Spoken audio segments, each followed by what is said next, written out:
Pemirsa, perseteruan antara influencer Ferry Irwandi dengan pihak Tentara Nasional Indonesia akhirnya mencapai titik akhir yang menyejukkan. Melalui unggahan media sosial Instagram, Ferry umumkan kedua belah pihak telah sepakat berdamai.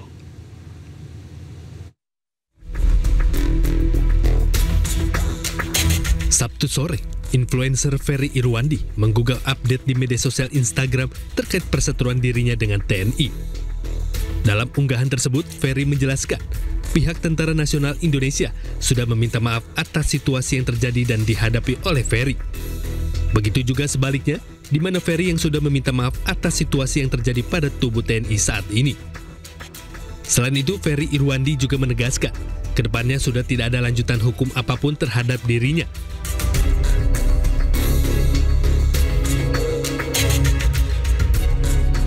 Urusan antara Ferry dan TNI pun selesai. Dari tim liputan iNews melaporkan. Setelah unjuk rasa sepekan di berbagai wilayah di Indonesia, pemerintah dan DPR RI akhirnya sepakat mempercepat pembahasan RUU perampasan aset. DPR RI sepakat memasukkan RUU perampasan aset ke dalam program legislasi nasional prioritas 2025.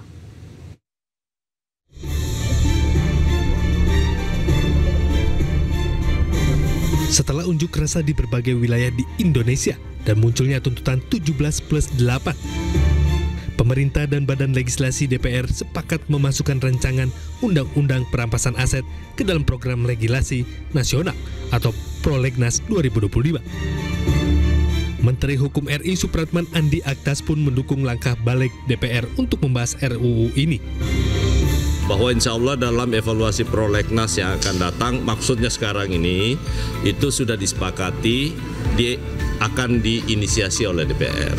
Karena itu dari awal juga memang DPR ingin menginisiasi itu, sehingga pemerintah tinggal menunggu hasil penyusunannya, kemudian nanti dikirim, Presiden akan menerbitkan Supres.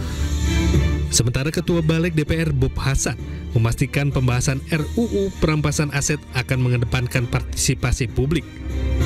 Seluruh elemen masyarakat bisa memberi masukan ke dalam RUU perampasan aset secara terbuka. Targetnya tahun ini semuanya harus dibereskan, tetapi kemudian kita ini namanya meaningful. Harus memenuhi meaningful partisipasi publik. Meaningful itu adalah yang bermakna. Nah, maknanya adalah apa? Kita jangan hanya tahu judulnya perampasan aset, harus tahu seluruh publik apa isinya perampasan aset itu. Wacana dari pemerintah dan DPR untuk membahas RUU perampasan aset sudah bergulir sejak 2023. Kala itu pemerintahan Presiden Joko Widodo telah mengirimkan surat Presiden atau Supres RUU perampasan aset pada 4 Mei 2023. Namun hingga rapat paripurna terakhir DPR periode 2019-2024 pada 30 September 2024, pembahasan RUU perampasan aset belum pernah dilakukan. Tim liputan iNews melaporkan.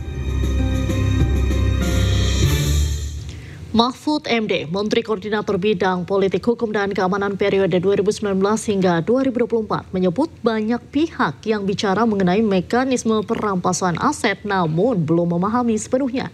Mahfud menegaskan perampasan aset dalam tindak pidana tidak bisa dilakukan secara sembarangan. Yang berkomentar tapi belum tahu. Misalnya mengatakan, bahaya tuh undang-undang perampasan aset. Harta Anda hanya karena Anda dicurigai bisa dirampas. Enggak.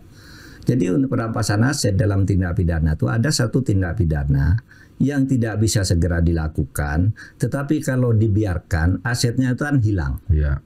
Misalnya, ini ada tindak pidana. Misalnya ya, rumah ini diindikasikan tindak pidana.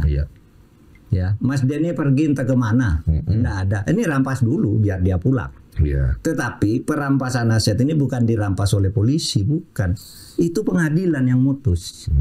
Jadi gini, saya penyidik, saya punya itu rumah tuh perlu dirampas tuh, ada dugaan korupsi itu. Amanin dulu lah. Iya. Lalu dia minta ke Kejaksaan Agung agar Kejaksaan Agung minta ketua pengadilan merampas aset ini.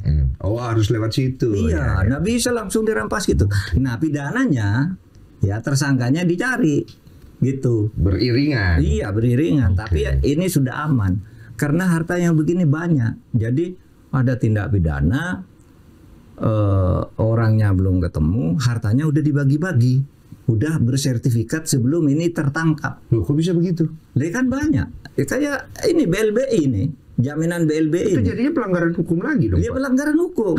Kalau ada undang-undang perampasan aset, biar orangnya lari, saya bawa ini. Betul. Nanti kalau pulang dihitung lagi. Betul. Putusan pengadilan mengatakan, Pak, Anda yang rumah perampasan aset kemarin 7 hektar, itu yang 6 hektar saja yang boleh Anda ambil. Ya, sisanya kembalikan. Sesudah ada putusan hakim pidananya. Kalau perampasan asetnya ini dilakukan dengan cara perdata. Ini kasus pidana, tetapi diselesaikan dengan cara perdata. Diambil dulu.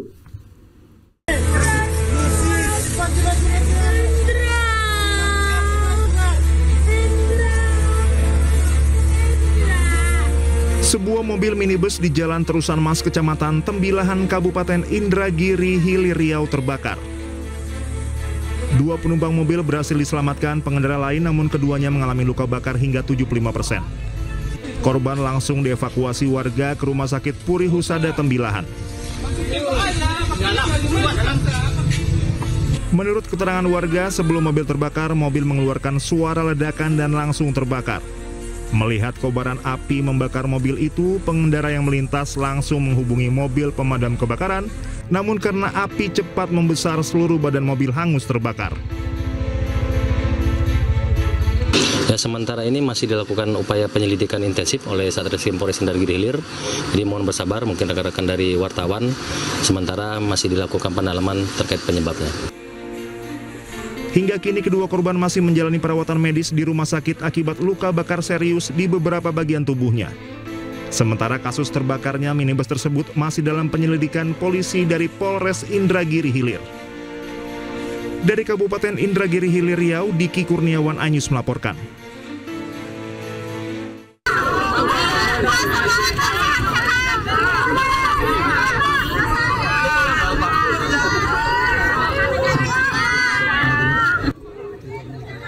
Kedatangan Presiden Prabowo Subianto di kawasan Pasar Kumbasari yang berada di Jalan Gajah Mada, Denpasar, Bali disambut meriah warga.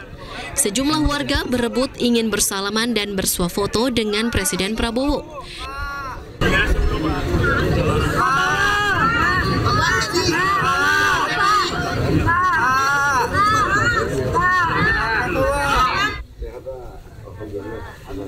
Dalam kunjungannya, Presiden Prabowo juga sempat meninjau sejumlah kerusakan dengan menyusuri gang-gang permukiman warga.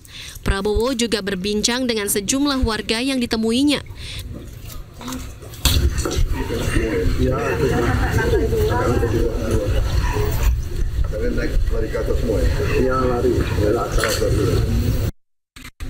Presiden Prabowo juga berbincang dengan sejumlah anak-anak yang ditemuinya di lokasi terdampak.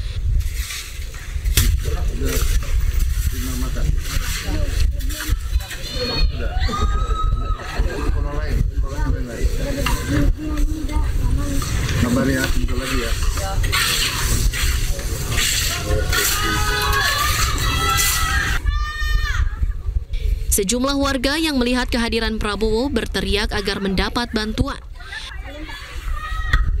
Nanti dibantu. Iya, nanti dibantu ya.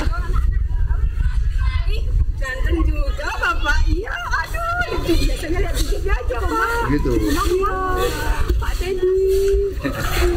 Yang lebih ganteng Pak Teddy ya. Ganteng juga, Bapak. Dalam kesempatan itu, sejumlah warga sempat curhat kehilangan harta benda hingga barang dagangan akibat terseret banjir. Jawabannya bagaimana? Ada satu nada. Cepetan saya nolong. Prabowo pun berjanji akan membantu para korban terdampak banjir.